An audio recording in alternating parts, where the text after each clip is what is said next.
जय हिंद साथियों, नमस्कार। आज से शुरू हो रहा है हमारा मिशन ट्रिपल सी। जी हाँ साथियों, जिन भी स्टूडेंट्स का एग्जाम अगस्त 2021, सितंबर 2021 या इसके के आगे के महीने में है, उन सभी के लिए आज से हम लोग चलेंगे एक मिशन पे और उस मिशन का नाम है मिशन ट्रिपल सी। दोस्तों, इस बैच को आप जरूर ज्वाइन करिएगा। अगर आप ट्रिपल सी एग्जाम को टॉप करना चाहते हैं तो हर शाम 7:30 बजे तैयार रहिए हमारे इस मिशन में, जिसमें हम आपको ट्रिपल सी एग्जाम टॉप कराएंगे। और ट्रिपल सी एग्जाम टॉप कराने के इसी क्रम में आपके लिए आपकी अपनी वेबसाइट है abhayexcel.com, जहां पर मिलेगा आपको ट्रिपल सी का complete study material, triple C का mock test, e book, PDF and video lectures. जब आप क्लिक करेंगे ट्रिपल सी स्टडी मटेरियल पे तो यहां पर आपको मिलेगी क्लासेस, नोट्स और टेस्ट का ऑप्शन, जहां पर चैप्टर वाइज क्लासेस दी गई हैं। अगर आप इन्हें पढ़ना चाहते हैं तो यहां से आप इसे पढ़ सकते हैं। साथ ही साथ टेस्ट पर आप क्लिक कर देंगे तो यहां पर ट्रिपल सी का मॉक टेस्ट आपके सामने ओपन हो जाएगा, जहां से आप देख सकते हैं कि आपकी कितनी तैयारी हुई है या फिर एग्जाम में कैसे क्वेश्चंस आते हैं। तो मॉक टेस्ट आप पर डे जरूर दीजिएगा। साथ ही साथ ट्रिपल सी की बेहतर तैयारी के लिए यहां पर नोट्स दी गई हैं। जब यहां पर आप क्लिक करेंगे तो आपके सामने ओपन हो जाएगा triple C E book and PDF. यहां पर आप क्लिक करेंगे तो आपको 2000 क्वेश्चंस की पीडीएफ और 1000 क्वेश्चंस की पीडीएफ मिल जाएगी। यहां पर जो 2000 क्वेश्चंस की पीडीएफ है, इसको हाल ही में अपडेट किया गया है, जिसमें ट्रिपल सी का कंप्लीट पैकेज मैंने रखा हुआ है, जिसके द्वारा आप ट्रिपल सी एग्जाम को टॉप कर सकते हैं। साथ ही साथ एग्जाम से पहले आप ट्रिपल सी की महामैराथन क्लास को देखना मत भूलिएगा। आपके लिए बहुत ज्यादा इंपॉर्टेंट है। इसमें 1100 अति महत्वपूर्ण प्रश्न बताए हुए हैं और ये सारे क्वेश्चंस एग्जाम में पूछे जाने वाले प्रश्न हैं। इसीलिए एग्जाम से पहले ट्रिपल सी की महामैराथन क्लास को जरूर देखिएगा। तो अब टाइम वेस्ट ना करते हुए चलिए शुरू करते हैं आज की ये क्लास, क्योंकि सीधी बात नो बकवास, यही है अभय एक्सेल की class. Let's begin in this topic.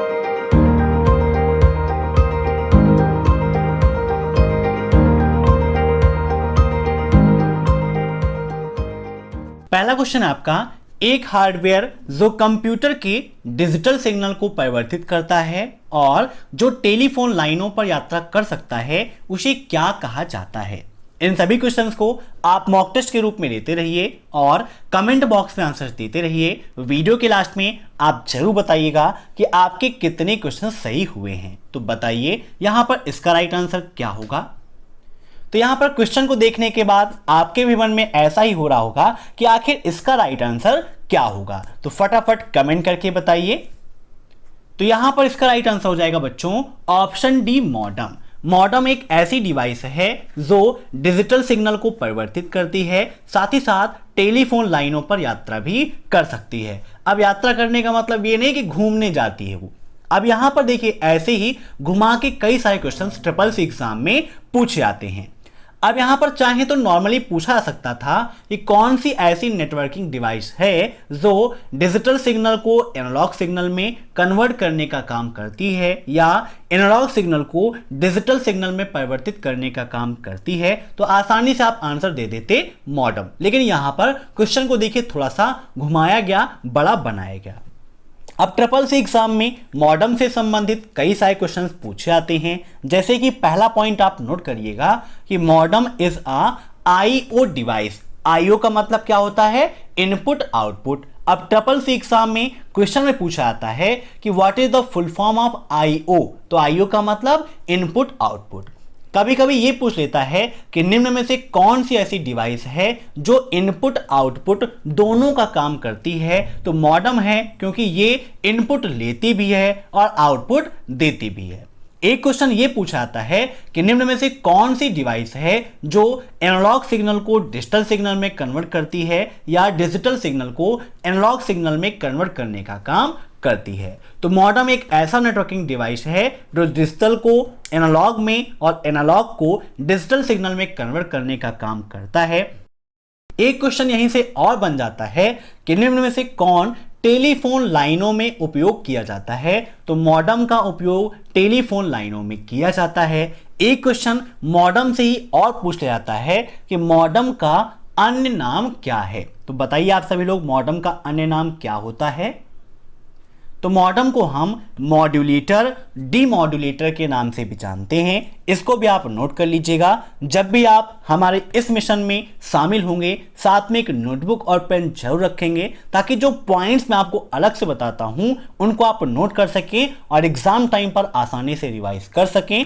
अब यहां पर ब्रिज भी दिया गया है, तो ब्रिज के बारे में थोड़ा सा जान लीजिए। यहां पर आप फिगर देख रहे हैं मॉडेम का, मॉडेम यहां से ही आपका होता है। अब ब्रिज यहां पर आप देखिए, जैसे कि आप सभी देखते हैं कि दो रास्तों को जोड़ने के लिए ब्रिज का उपयोग किया जाता है। ब्रिज मतलब पुल होता है ना, जो जोड़ने का काम करता है। वैसे ही कंप्यूटर में नेटवर्किंग डिवाइसेस को आपस में जोड़ने के लिए, नेटवर्क ट्रैफिक को कम करने के लिए ब्रिज का उपयोग किया जाता है।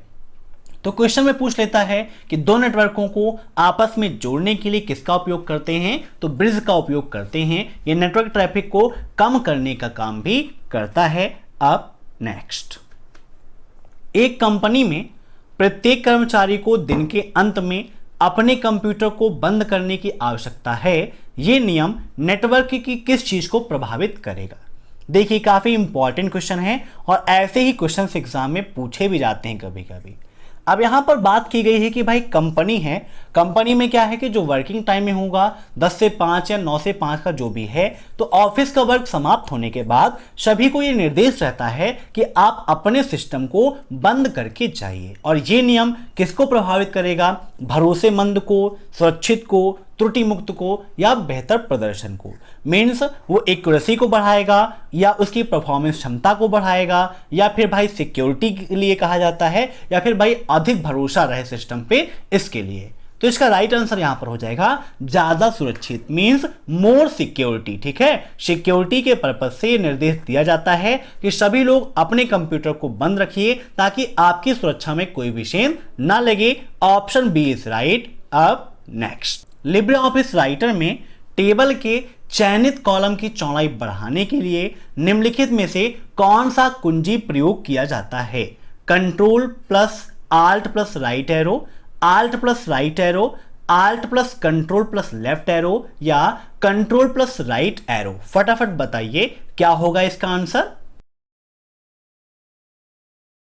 तो यहां पर इसका राइट आंसर हो जाएगा option B, alt plus right arrow के द्वारा लिब्रे ऑफिस राइटर में टेबल के चयनित कॉलम की चौड़ाई को हम बढ़ा सकते हैं। आइए विद प्रैक्टिकल आपको समझाते हैं कि कैसे राइटर में टेबल इंसर्ट करते हैं और वहां पर हम कॉलम की चौड़ाई को बढ़ा सकते हैं।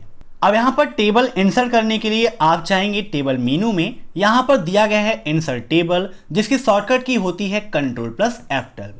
अब ट्रिपल सी एग्जाम में क्वेश्चन में पूछा जाता है कि लिब्रे ऑफिस राइटर में टेबल इंसर्ट करने के लिए किस शॉर्टकट की का उपयोग करते हैं? तो कंट्रोल प्लस F12 करते हैं, यहां पर करेंगे और उसके बाद इंसर्ट पर क्लिक कर देंगे तो यहां पर आप देखिए आपके सामने टेबल इंसर्ट हो गई है।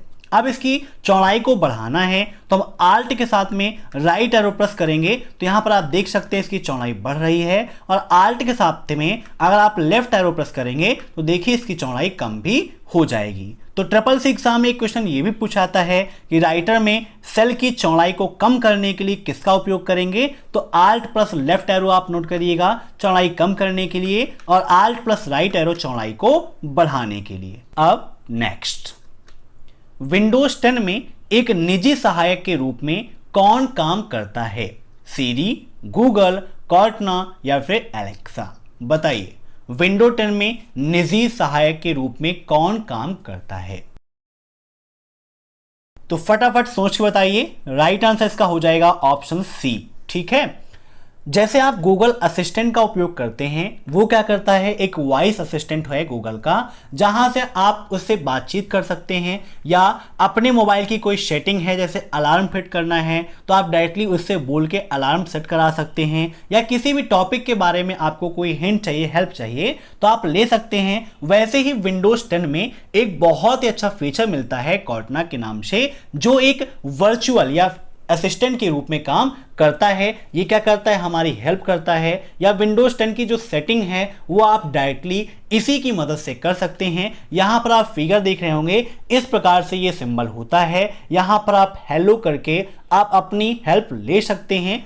अब देखते हैं नेक्स्ट क्वेश्चन।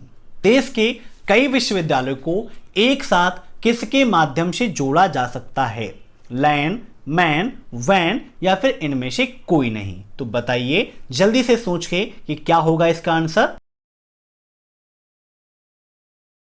तो इसका राइट आंसर हो जाएगा ऑप्शन सी, वैन। अब एग्जाम में लैन, मैन, वैन का फुल फॉर्म भी काफी पूछा आता है, इनका यूज कहां होता है यह भी काफी पूछा आता है। तो आइए इन सभी चीजों के बारे में हम जान लेते हैं। अब आप सभी को बताना है कि लैन, मैन और वैन का फुल फॉर्म क्या होता है। सबसे पहले आप जानेंगे कि लैन का फुल फॉर्म क्या होता है, तो नोट कर लीजिएगा, लोकल एरिया नेटवर्क होता है लैन का फुल फॉर्म। ऐसे ही बताइए मैन का फुल फॉर्म क्या है, कमेंट करिए। सभी लोग कमेंट्स नहीं कर रहे हैं, कमेंट करिए आप सभी लोग। मैन का फुल फॉर्म होता है मेट्रोपॉलिटन एरिया नेटवर्क। वैसे ही वैन का फुल फॉर्म क्या होता है, तो वाइड एरिया नेटवर्क होता है। अब एग्जाम में क्वेश्चन पूछाता है कि भैया लैन का उपयोग कहां पर करते हैं। तो देखिए, जो छोटी भौगोलिक दूरी होती है, जैसे कि हमारा घर है, ऑफिस है, तो वहां पर लैन का उपयोग करते हैं, मीन्स लोकल एरिया में। ठीक है, लोकल एरिया में जैसे कि ऑफिस है, घर है, छोटी भौगोलिक दूरी में लैन का उपयोग करते हैं। वहीं पर जब बात आती है मैन की, तो मैन का उपयोग करते हैं हम सिटी में। अब इससे संबंधित एग्जाम में क्वेश्चन पूछा आता है कि दिल्ली शहर में उपयोग होने वाला नेटवर्क किसका उदाहरण है, तो मैन का उदाहरण है मेट्रोपॉलिटन एरिया नेटवर्क। ठीक है, नोट कर लीजिएगा, एग्जाम में क्वेश्चन पूछा आता है, किसी शहर का नाम दे देगा और वहां पर पूछ लेगा कि वहां पर उपयोग होने वाला नेटवर्क किसका उदाहरण है, तो आपके मैन का उदाहरण है। मीन्स मैन का उपयोग किसी शहर में, किसी क्षेत्र में, किसी प्रदेश में किया जाता है। वैसे ही वैन का उपयोग पूछता है कि कहां पर करते हैं, तो वैन का उपयोग दो देशों के बीच में, या फिर दो द्वीपों के बीच में, दो महाद्वीपों के बीच में, या एक कंट्री में, एक द्वीप में किया जाता है। तो इन पॉइंट्स को आप नोट कर लीजिएगा। जब भी आप क्लासेस को अटेंड करिए, साथ में एक नोटबुक और पेन जरूर रखिए, ताकि जो पॉइंट्स मैं आपको बताता हूं उनको आप नोट कर सकें और एग्जाम टाइम पर अच्छे से रिवाइज कर सकें। अब देखते हैं नेक्स्ट क्वेश्चन। राइटर में डबल अंडरलाइन के लिए किसका उपयोग करते हैं? Control plus D, control plus shift plus D, control plus L या control plus U plus U? बताइए हम किसका उपयोग करते हैं। तो यहां पर हम ओपन कर लेते हैं लिब्रे ऑफिस राइटर और यहां पर आपको दिखाते हैं कि डबल अंडरलाइन की शॉर्टकट की क्या होती है। तो यहां पर राइटर ओपन है। अब हम कोई भी टेक्स्ट लिख लेते हैं, जैसे यहां पर हमने लिख लिया एक्सेल कंप्यूटर।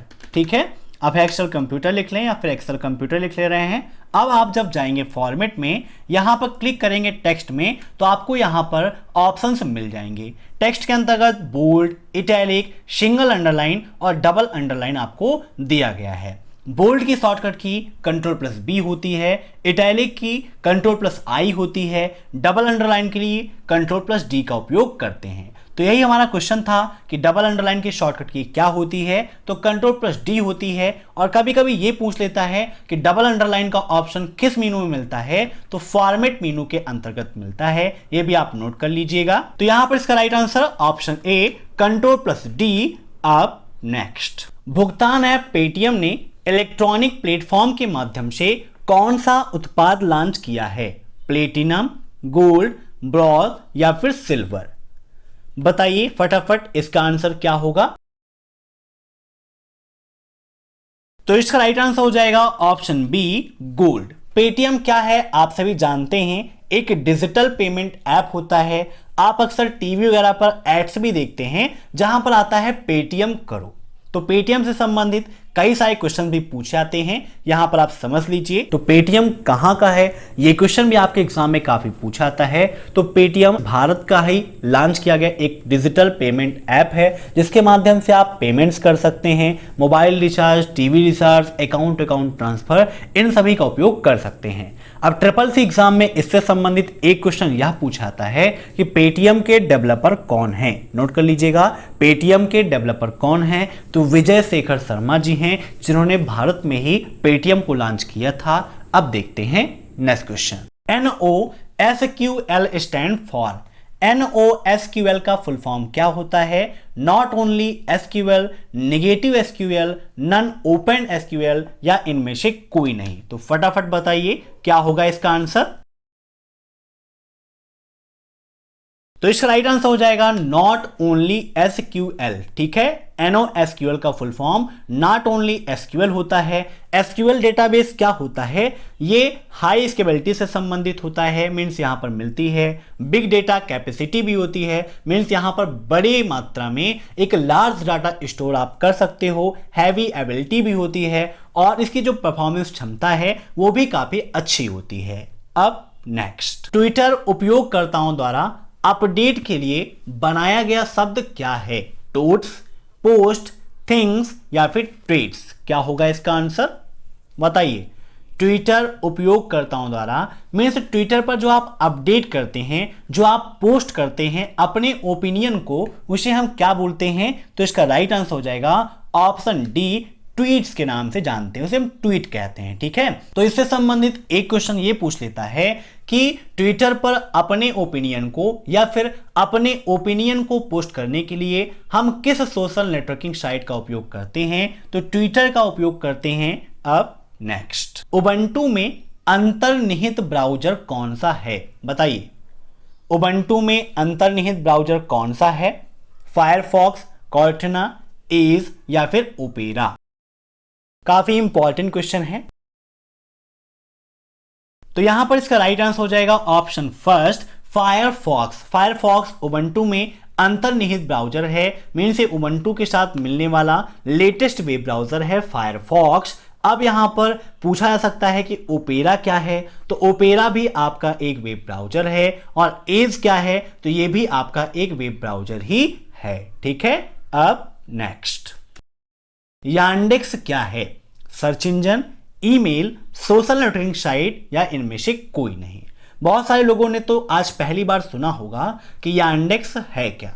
कई सारे क्वेश्चंस आपको एग्जाम में ऐसे मिलेंगे जो आपको ऑप्शन के अकॉर्डिंग सॉल्व करने होंगे। यहां पर बात की गई है यांडेक्स की, तो यांडेक्स क्या है? आपका एक सर्च इंजन है। Option first is right. अब नेक्स्ट, सोशल नेटवर्किंग संचारित होती है दो कंप्यूटरों के बीच में, एक कंप्यूटर और एक राउटर के बीच में, एक मानव और एक कंप्यूटर के बीच में, या दो से अधिक व्यक्तियों के बीच में। सोशल नेटवर्किंग बताइए फटाफट, काफी इंपॉर्टेंट है। आप सभी लोग सोशल नेटवर्किंग साइट से जुड़े हुए हैं, आपके दैनिक जीवन में उपयोग होने वाला है। तो बताइए सोशल नेटवर्किंग में जैसे आप फेसबुक का उपयोग करते हैं, आप ट्विटर का उपयोग करते हैं, तो इंस्टाग्राम का उपयोग करते हैं, तो वहां पर आप क्या करते हैं? क्या कंप्यूटरों के बीच में कोई कन्वर्सेशन होता है? तो ऐसा नहीं है। एक कंप्यूटर और एक राउटर के बीच में होता है? तो ये भी नहीं है। एक मनुष्य और एक कंप्यूटर के बीच में होता है? ये भी नहीं है। वहां पर जो संवाद है, सोशल नेटवर्किंग साइट जो है वो दो व्यक्तियों द्वारा संचालित होती हैं। अगर एक कंप्यूटर रहेगा तो भाई कंप्यूटर पे काम कर लिए, किसी कुछ पता ही नहीं है, लेकिन जब दो व्यक्ति होंगे तभी आपस में कोई कम्युनिकेशन हो सकता है, कोई संवाद हम स्थापित कर सकते हैं। तो राइट आंसर इसका क्या होगा? दो या अधिक व्यक्तियों के मध्य में सोशल नेटवर्किंग संचालित होती है। सोशल का मतलब भी होता है समाज, और समाज लोगों से मिलकर बना होता है। अब नेक्स्ट, आईपी डेटाग्राम की कुल लंबाई 65,535 बाइट होती है, ट्रू या फॉल्स? बहुत सारे बच्चे पूछते हैं कि सर एग्जाम में ट्रू एंड फॉल्स के क्या आप 50-50 क्वेश्चन नहीं आते? तो ऐसा बिल्कुल भी नहीं है। एग्जाम में 50-50 क्वेश्चन नहीं होते हैं। कभी कभी 15-20 क्वेश्चन ट्रू एंड फॉल्स के, कभी 25 से 30 क्वेश्चन, और कभी कभी तो काफी कम क्वेश्चंस ट्रू एंड फॉल्स के पूछे आते हैं। तो यहां पर आपको अच्छे से तैयारी करनी है ताकि आपका मिशन CCC सक्सेस रहे, और 100% सक्सेस होगा। आप पर डे क्लासेस लेंगे तो यहां पर इसका राइट आंसर होगा ऑप्शन फर्स्ट, ट्रू। अब नेक्स्ट, इक्वल सम A1 B1 C1 D1 का मान क्या होगा यदि A1 B1 C1 D1 के मान क्रमशः 1, 2, 3 या फिर 4 हैं? CCC एग्जाम में फार्मूले से भी काफी क्वेश्चंस पूछे जाते हैं, इसीलिए मैंने एक कंप्लीट 40 मिनट का सेपरेट वीडियो बनाया था फार्मूला कैप्सूल के नाम से। आप सर्च कर लीजिएगा यूट्यूब पर फार्मूला कैप्सूल बाय अभय एक्सेल कंप्यूटर, आपको वो वीडियो मिल जाएगा। वहां पर सभी फार्मूलों को एक्सप्लेन करके मैंने समझाया था। यहां पर सम कैसे सॉल्व करते हैं आइए विद प्रैक्टिकल आपको समझा दूं ताकि किसी को कोई दिक्कत ना हो। तो यहां पर राइटर ओपन है, न्यू पर क्लिक करते हैं, स्प्रेडशीट ओपन कर लेते हैं। अब यहां पर बात की गई थी A1, B1, C1 और D1 की। थोड़ा सा जूम कर लेते हैं ताकि क्लियरली आपको दिखाई दे। और यहां पर जो वैल्यू थी 1 2 3 4, ठीक है। अब कहा गया था कि इक्वल सम A1, B1, C1, D1 का मान क्या होगा। सम फार्मूला क्या करता है, जोड़ने का काम करता है। अब यहां पर आप नॉर्मली ऐड करके देख सकते हैं कि 4 + 3 7, 7 + 2 9 + 1 10 होगा। तो यहां पर इंटर करेंगे तो आपका जो आंसर मिलेगा वो भी क्या हो जाएगा, 10 हो जाएगा, ठीक है। तो बच्चों यहां पर इसका राइट आंसर होगा ऑप्शन डी 10, ठीक है। समझ गए आप सभी लोग। अब नेक्स्ट, इंटरनेट पर पॉपअप से क्या मतलब है, search engine, instant messaging, online advertisement या फिर ब्राउजर। तो इंटरनेट पर पॉपअप से मतलब होता है क्या, फटाफट कमेंट करके बताइए, काफी इंपॉर्टेंट क्वेश्चन है। तो इसका राइट आंसर होगा ऑप्शन सी, ऑनलाइन एडवर्टाइजमेंट, ठीक है। मीन्स अपना विज्ञापन देना, ये आपका पॉपअप के माध्यम से ही होता है। अब next, third generation computer why famous just like, means तीसरी पीढ़ी के जो कंप्यूटर थे वो किस कारण से काफी फेमस हुए। रियल टाइम ऑपरेटिंग सिस्टम के कारण, HLL के कारण, ट्रांजिस्टर के कारण या फिर इनमें से कोई नहीं। अब यहां पर इसका आंसर क्या होगा, यहां पर देखिए ट्रांजिस्टर दिया गया है। तो पहली बात तो थर्ड जनरेशन में ट्रांजिस्टर का कोई उपयोग तो हुआ नहीं। पहले जनरेशन में वैक्यूम ट्यूब यूज हुआ और सेकेंड जनरेशन में ट्रांजिस्टर का उपयोग हुआ था। अब एग्जाम में क्वेश्चन पूछता है कि फर्स्ट जनरेशन में किसका हुआ, तो फर्स्ट जनरेशन में वैक्यूम ट्यूब का, सेकेंड जनरेशन में किसका हुआ, ट्रांजिस्टर का, थर्ड जनरेशन में किसका हुआ, कमेंट करके बताइए। तो थर्ड जनरेशन में यूज हुआ था आईसी चिप का, जिसका फुल फॉर्म होता है इंटीग्रेटेड सर्किट चिप। ऐसे ही फोर्थ जनरेशन में किसका हुआ, तो VLSI का हुआ था। VLSI का फुल फॉर्म क्या होता है, तो वेरी लार्ज स्केल इंटीग्रेशन होता है। क्या होता है बच्चों, वेरी लार्ज स्केल इंटीग्रेशन होता है। ऐसे ही पांचवी पीढ़ी में किसका हुआ, तो AI का हुआ था। AI का फुल फॉर्म क्या होता है, आर्टिफिशियल इंटेलिजेंस, जिसे हिंदी में हम कृत्रिम बुद्धिमत्ता के नाम से जानते हैं। अब SSC एग्जाम में क्वेश्चन पूछा भी जाता है कि भाई AI के फादर कौन हैं या फिर AI को कब डेवलप किया गया, तो इसको भी आप नोट कर लीजिएगा। उससे पहले जैसे आप देखते हैं मोबाइल में गूगल असिस्टेंट है या बहुत सारे मोबाइल फोन्स ऐसे अवेलेबल हैं, उसमें कैमरे ऐसे दिए गए हैं कि अगर कहीं पर अंधेरा है तो ऑटोमेटिक कैमरे का फ्लैश ऑन हो जाता है और कहीं पर उजाला है तो ऑटोमेटिक फ्लैश ऑफ हो जाता है। या गूगल असिस्टेंट से आप बातचीत करते हैं और उससे आप पूछें कि आप मेल हो या फीमेल हो, तो आपको बताता है ना मैं मेल हूं ना मैं फीमेल हूं, मैं एक आर्टिफिशियल इंटेलिजेंस मशीन हूं। अर्थात इसके अंतर्गत मशीनों को बुद्धिमान बनाने का काम किया जाता है। और यहां पर इसका राइट आंसर हो जाएगा ऑप्शन बी, HLL। अब SSC एग्जाम में एक चीज और पूछता है कि HLL का फुल फॉर्म क्या होता है, तो इसका फुल फॉर्म होता है हाई लेवल लैंग्वेज। तो हाई लेवल प्रोग्रामिंग लैंग्वेज के कारण ही थर्ड जनरेशन के कंप्यूटर काफी फेमस हुए थे। नोट कर लीजिएगा इन सभी पॉइंट्स को। अब नेक्स्ट, फेसबुक की किसी पोस्ट में अधिकतम कितने अक्षर प्रयोग किए जा सकते हैं, बताइए। काफी इंपॉर्टेंट क्वेश्चन है। फेसबुक की किसी पोस्ट में मैक्सिमम कितने कैरेक्टर हो सकते हैं, 63,206, 280, 2500 या इनमें से कोई नहीं। तो इसका राइट आंसर क्या होगा, कमेंट करके बताइए। फेसबुक आपके लिए काफी इंपॉर्टेंट है, तो यहां पर इसका राइट आंसर होगा ऑप्शन फर्स्ट, 63,206। अब फेसबुक क्या है, इससे संबंधित जो बेसिक क्वेश्चंस पूछे जाते हैं उसको भी आप समझ लीजिए, काफी इंपॉर्टेंट है। पहला क्वेश्चन आपके एग्जाम में पूछा जाता है कि फेसबुक है क्या। तो फेसबुक एक सोशल नेटवर्किंग साइट है। नोट कर लीजिएगा, फेसबुक एक सोशल नेटवर्किंग साइट है।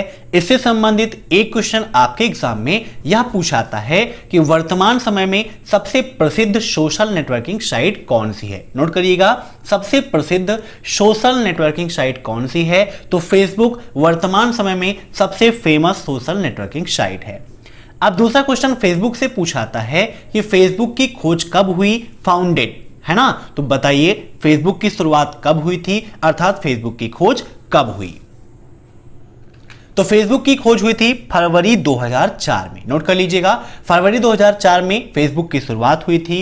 एक क्वेश्चन आपके एग्जाम में यह पूछाता है कि फेसबुक के सीईओ कौन है। तो बताइए वर्तमान समय में फेसबुक के सीईओ कौन है, तो मार्क जुकरबर्ग हैं। कौन है, मार्क जुकरबर्ग वर्तमान समय में फेसबुक के सीईओ हैं। एक क्वेश्चन और जबरदस्त आपके एग्जाम में पूछाता है कि FB allows ... to open account, means Facebook पर अपना अकाउंट खोलने की या अकाउंट बनाने की न्यूनतम उम्र कितनी है। पहले फेसबुक में जो उम्र की लिमिट थी वो कुछ और थी, लेकिन बीच में कुछ केसेस हुए जिसके द्वारा फेसबुक ने उम्र की लिमिट को घटा दिया है। इसका राइट आंसर होगा 13 ईयर ओल्ड। अब 13 वर्ष से कम का कोई भी बच्चा फेसबुक का उपयोग नहीं कर सकता है। अगर 13 वर्ष से उसकी उम्र कम है और फेसबुक का वह उपयोग कर रहा है तो आप उसके खिलाफ कंप्लेन भी कर सकते हैं या उसे आप समझा भी सकते हैं कि अभी आपकी उम्र कम है, फेसबुक आपको अलाउड नहीं करता है, आप इसका उपयोग मत करिए। अब नेक्स्ट, यूपीआई किस गवर्नर के समय में लॉन्च हुआ, बताइए। यूपीआई उर्जित पटेल जी के समय में, शक्तिकांत दास जी के समय में, रघुराम राजन जी के समय में, या फिर इनमें से कोई नहीं। ये सारे क्वेश्चंस आपको 2000 क्वेश्चंस की जो पीडीएफ है उसमें अपडेट होके मिल जाएंगे, तो आप सभी लोग उसे जरूर डाउनलोड करिएगा। और यहां पर इसका राइट आंसर क्या होगा फटाफट कमेंट करके बताइए। तो यूपीआई आपका लॉन्च हुआ था किसके समय में, रघुराम राजन जी के समय में। यूपीआई का फुल फॉर्म क्या होता है, यूनिफाइड पेमेंट इंटरफेस होता है। उर्जित पटेल जी के समय में भीम ऐप लॉन्च हुआ था। भीम यूपीआई लॉन्च हुआ था उर्जित पटेल के समय में, और यूपीआई लॉन्च हुआ था रघुराम राजन जी के समय में। अब next, equal count 2, 3, R, F का मान क्या होगा, 2, 4, 6 या फिर इनमें से कोई नहीं। तो यहां पर इसका राइट आंसर हो जाएगा ऑप्शन ए 2। कैसे होगा ये भी आप समझ लीजिए। काउंट फार्मूला क्या करता है, ये नंबर की काउंटिंग करने का काम करता है। और यहां पर कितने नंबर हैं, सिर्फ 2 ही नंबर हैं, 2 और 3, इसीलिए इसका राइट आंसर क्या हो जाएगा ऑप्शन फर्स्ट 2। अब नेक्स्ट, नाबार्ड किससे संबंधित है, ऋण देने वाली संस्था से, ऋण लेने वाली संस्था से, इनमें से कोई नहीं, या फिर बैंक से। बताइए क्या होगा इसका राइट आंसर, फटाफट सोचिए। तो यहां पर इसका राइट आंसर हो जाएगा ऑप्शन फर्स्ट, ऋण देने वाली संस्था। ठीक है, नाबार्ड किससे संबंधित है, तो ऋण देने वाली संस्था से संबंधित है। ये सारे क्वेश्चंस आपको आज वेबसाइट पर अपडेट होकर मिल जाएंगे, तो आप विजिट कर लीजिएगा abhaexcel.com और वहां से आप इसकी पीडीएफ को भी डाउनलोड कर सकते हैं। और CCC मिशन बैच में आज इतने ही क्वेश्चंस। मैं आशा करता हूं कि आपको यह वीडियो पसंद आया होगा। अगर आप और भी क्वेश्चंस चाहते हैं और बहुत ही अच्छी तैयारी आप चाहते हैं तो आप सभी लोग लाइक कर दीजिए, शेयर कर दीजिए और कमेंट करके अपना रिव्यू जरूर दीजिएगा कि आज की यह क्लास आपको कैसी लगी। अगर आपका कोई सुझाव है तो वो भी आप कमेंट बॉक्स में कमेंट करके जरूर बताइएगा, क्योंकि आपका एक लाइक और कमेंट हमें मोटिवेट करता है और भी बेहतर पढ़ाने के लिए। तो आप सभी लोग लाइक कमेंट कर दीजिएगा और चैनल पर नए हैं तो चैनल से जुड़ने के लिए सब्सक्राइब बटन पर क्लिक कर लीजिए। साथ ही साथ बगल में जो बेल आइकन है उसे भी प्रेस कर लीजिए ताकि टाइम टू टाइम आपको ये सब कुछ मिलता रहे जो भी चैनल पर अपडेट होता है। Thanks for watching my video. फिर मिलते हैं नेक्स्ट क्लास में, तब तक के लिए बाय।